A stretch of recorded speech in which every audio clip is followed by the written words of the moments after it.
Bertemu kembali berintasan berita edisi 1233. Saya Zazi Yusof antara paparan utama.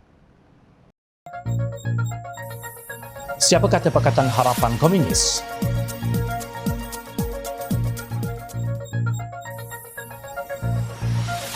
Ejen Mossad berkubang di Malaysia.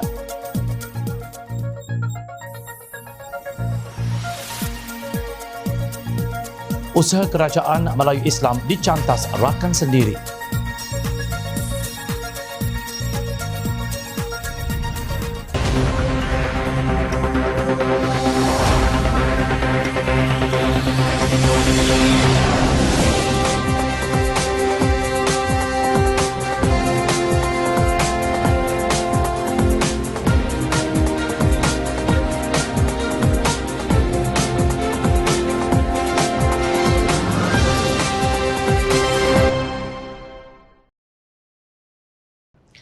Assalamualaikum dan salam sejahtera. Timbalan Presiden Persatuan Veteran Angkatan Tentera Tidak Berpencen Malaysia yang dikenali sebagai PVATTBM, Muhammad Yahya berkata pihaknya kecewa kerana bajet 2023 langsung tidak memberi perhatian kepada tuntutan pihak veteran tentera. Apa yang kami kesal, apa yang kita rasa kecewa dengan bajet yang dibentangkan baru-baru ni, walaupun bajet itu tidak mendatangkan apa-apa kesan, sebab dia lepas bentang bajet dibubarkan.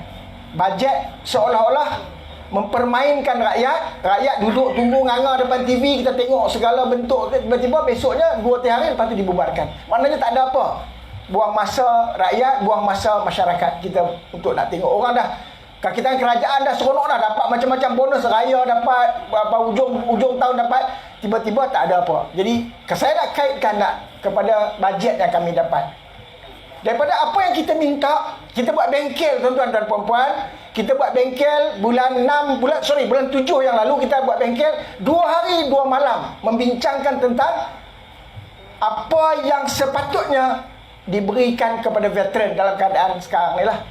Beliau berkata demikian semasa Majlis Dialog Melayu Bermaruah atau Melayu Rasuah Kanga Perlis baru-baru ini.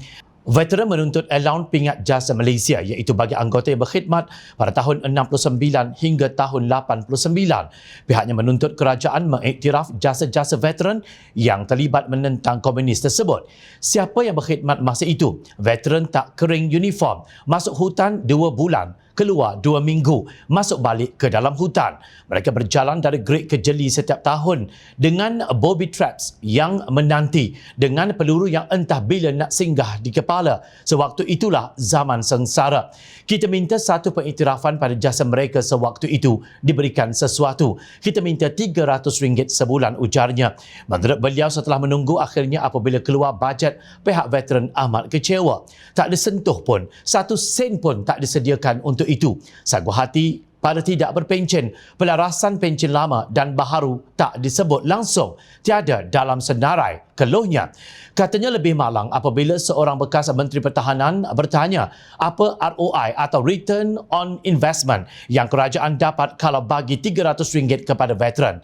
Tuan-tuan, tak cukupkah dengan darah dan nyawa yang kita invest untuk negara ini? Menteri boleh tanya apa dia ROI. Bidasnya, menurut Muhammad, PVATTBM mewakili lebih 130,000 veteran. Untuk rekod pada 11 Oktober 2019, semasa pembentangan belanjawan 2020 oleh Menteri Keuangan ketika itu Lim Guan Eng, menyatakan seramai 70,000 pemegang pingat jasa Malaysia akan menerima bayaran sagu hati secara one-off daripada pihak kerajaan. Kerajaan menghargai pengorbanan dan keperwiraan anggota tentera, khususnya pemegang pingat jasa Malaysia. Oleh itu, bayaran secara one-off sebanyak RM500 akan diberikan, kata Guan Eng di petik media. Bayaran tersebut melibatkan peruntukan sebanyak RM35 juta. Adakah ini tanda Pakatan Harapan menyimpan puak komunis seperti yang didakwa oleh Presiden PAS Tan Sri Abdul Hadi Awang baru-baru ini? 15 Oktober lalu, beliau berkata Pakatan Harapan menerima sumbangan daripada orang yang memberi rasuah. Dalam dia ada DAP, ada Parti Orang Melayu, puak tolak Islam, puak LGBT, puak komunis, puak khianat, puak pemberi rasuah dan penerima rasuah. Kenyataan Abdul Hadi ini dibidas oleh bekas ahli Parlimen Kepong Lim Lip Eng yang mencabarnya supaya membuat laporan polis dan Suruhanjaya Pencegahan Rasuah Malaysia SPRM. Peliknya, semasa bersekongkol dengan parti-parti BN yakni Barisan Nasional dalam Kabinet Mahyadin dan kemudian Kabinet Ismail Sabri Yaakob sebelum Parlimen dibubarkan Isnin lalu, mengapa Hadi tidak berani berkata BN ada penerima rasuah? Oleh yang demikian, saya mendesak pihak polis dan SPRM mengambil keterangan daripada Hadi dengan segera kerana partinya pernah bersama-sama dengan BN dalam kerajaan. Kemungkinan besar Hadi memiliki maklumat tentang kesalahan rasuah yang melibatkan menteri-menteri BN dan parti-parti BN, katanya dalam kenyataan. Setiausaha DAP Wilayah Persekutuan Kuala Lumpur itu berkata, jika Abdul Hadi gagal membuat laporan polis dalam tempoh 48 jam, beliau dituntut supaya membuat permohonan maaf kepada Yang di-Pertuan Agong dan rakyat Malaysia. Ini kerana penglibatan dengan komunis satu kesalahan yang amat serius dan perbuatan derhaka yang khianat terhadap Yang di-Pertuan Agong dan negara. Sehingga ke hari ini tidak kedengaran Abdul Hadi membuat laporan polis atau SPRM. Bukan Abdul Hadi tidak tahu Menteri Keuangan era Pakatan Harapan kini memegang jawatan sebagai pengerusi DAP yang dimomokkan sebagai komunis itu. Namun berdasarkan kenyataan Timbalan Presiden Persatuan Veteran tersebut bahawa terdapat pengiktirafan Kerajaan Pakatan Harapan terhadap tentera yang berjuang menentang komunis, jelas dakwaan Abdul Hadi adalah satu fitnah selain berbau hasutan. Jom channel konsisten dengan pendirian bahawa pemimpin yang memfitnah tidak wajar diundi. Noktah. Tahniah kepada polis Diraja Malaysia kerana berjaya menyelamatkan seorang warga Palestin yang diculik di tengah-tengah bandaraya baru-baru ini. Mangsa Omar Z. M. Al-Baibaishi, warga Palestin yang menetap di Malaysia, berjaya diselamatkan pada 29 September oleh polis selepas beliau diculik sekumpulan rakyat tempatan yang dipercayai direkrut agensi perisikan Israel Mossad bagi membantu rejim itu memburu anggota Hamas di Malaysia. Rangkaian Mossad di negara ini yang operatifnya warga tempatan dipercayai diketuai oleh seorang wanita tempatan berusia pertengahan 30-an. Difahamkan wanita tersebut dilatih sebagai penyiasat persendirian sebelum dipercayai direkrut oleh ejen Mossad sejurus sebelum 2018, lapor NST Online. Ini ialah tahun yang sama ejen Mossad menembak mati Fadi Muhammad Al-Baj, 35 tahun, seorang profesor Palestin dan ahli Hamas. Wanita Malaysia itu dikatakan telah menjalani latihan di luar negara termasuk di Eropah untuk menguasai seni pengintipan. Syelih hulu langat yang digunakan Mossad untuk menyoal siasat lelaki Palestin yang diculik. Menurut laporan dalam kes penculikan pada bulan lalu itu di Kuala Lumpur, wanita berkenaan dipercayai menubuhkan pasukan pengawasan untuk mengekori dua warga Palestin tersebut. Dipercayai bahawa sebagai ejen Mossad, wanita tersebut mendapat bayaran €2,000 sebulan, kira-kira RM9.3,000.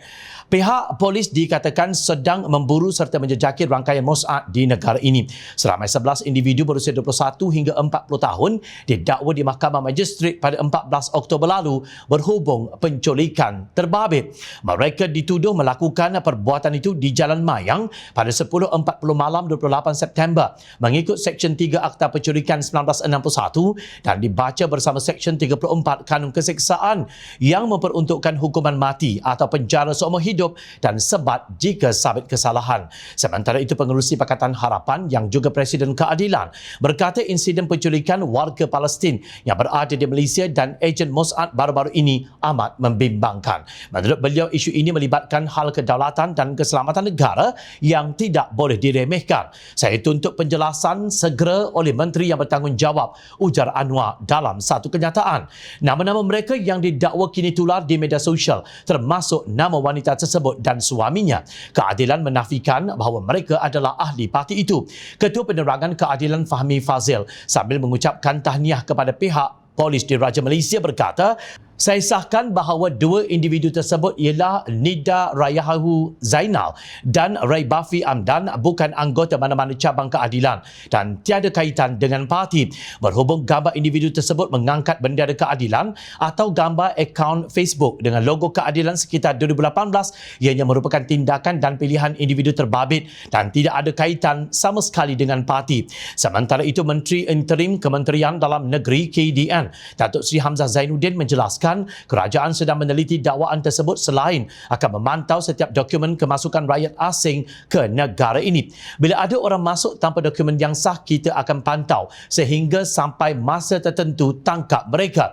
Kita akan ambil tindakan sewajarnya, katanya dalam sidang akhbar kemarin. Berita tentang rakyat Malaysia dikatakan direkrut sebagai ejen Mossad dan menculik warga Palestin di negara ini telah tular di peringkat antarabangsa termasuk oleh Al Jazeera Online. Jom channel melihat dakwaan tersebut amat memalukan negara ini sebagai sekutu Palestin. Berhubung gambar-gambar mereka di Facebook, jom channel percaya jika mereka memang benar ejen Mossad, apa yang mereka lakukan adalah dengan motif untuk menyembunyikan identiti atau pekerjaan sebenar mereka.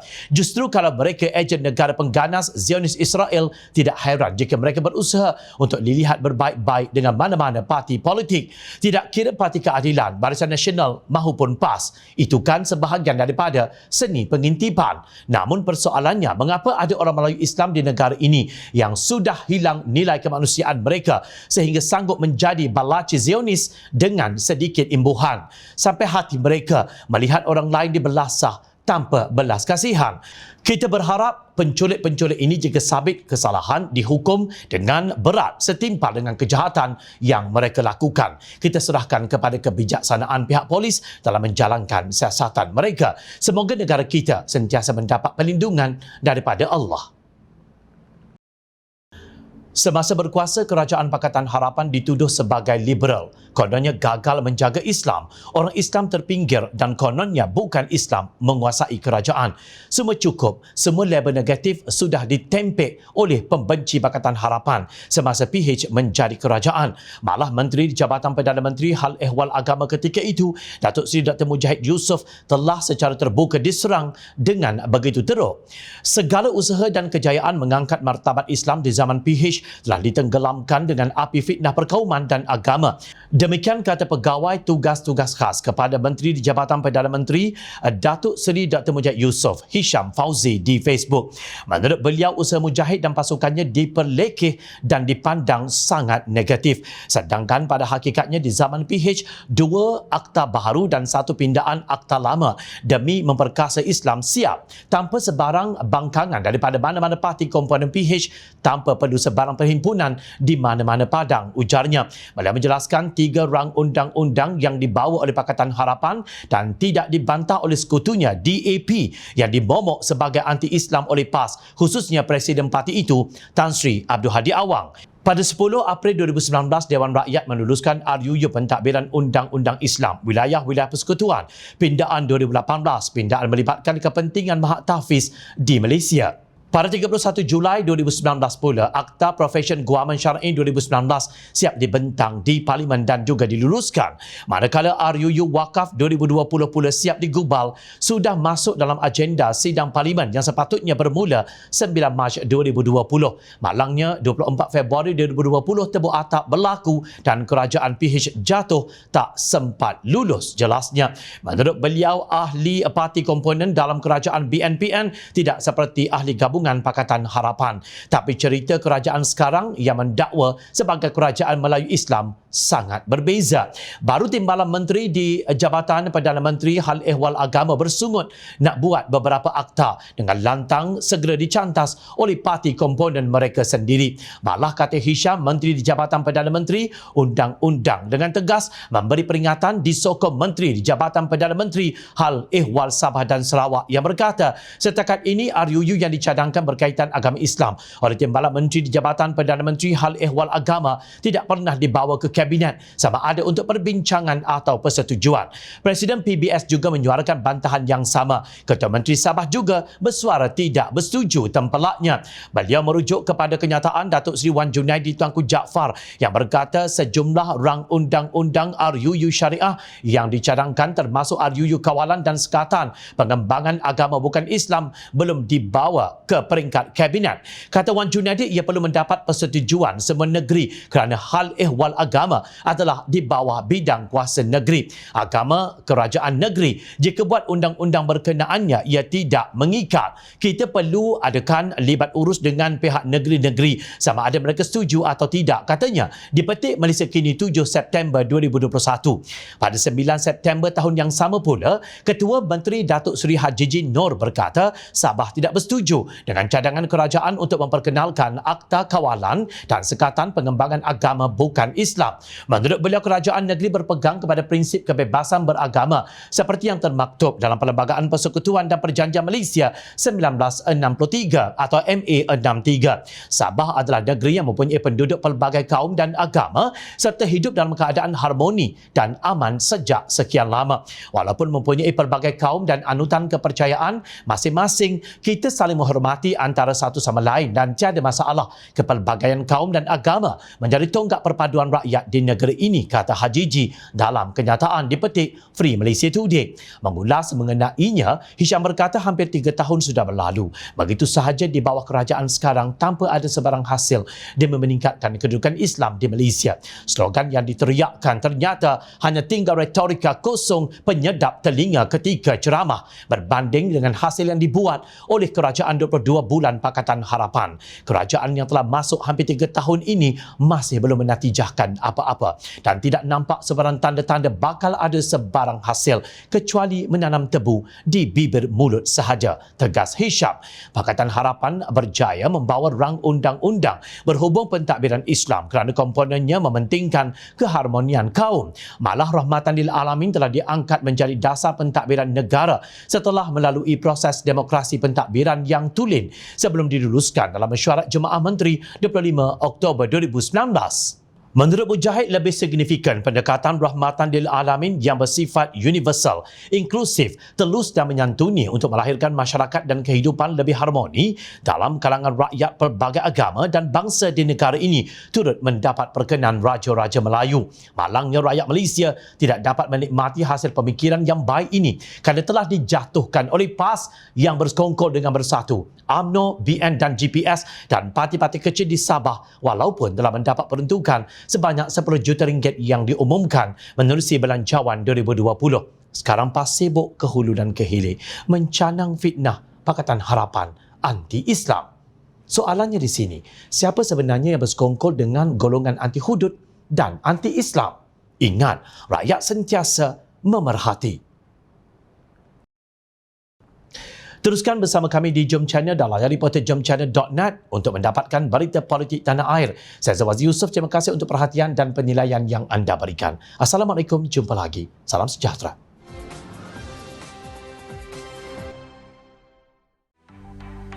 Mencari maklumat dan berita politik yang bebas, kupasan yang tepat, panas.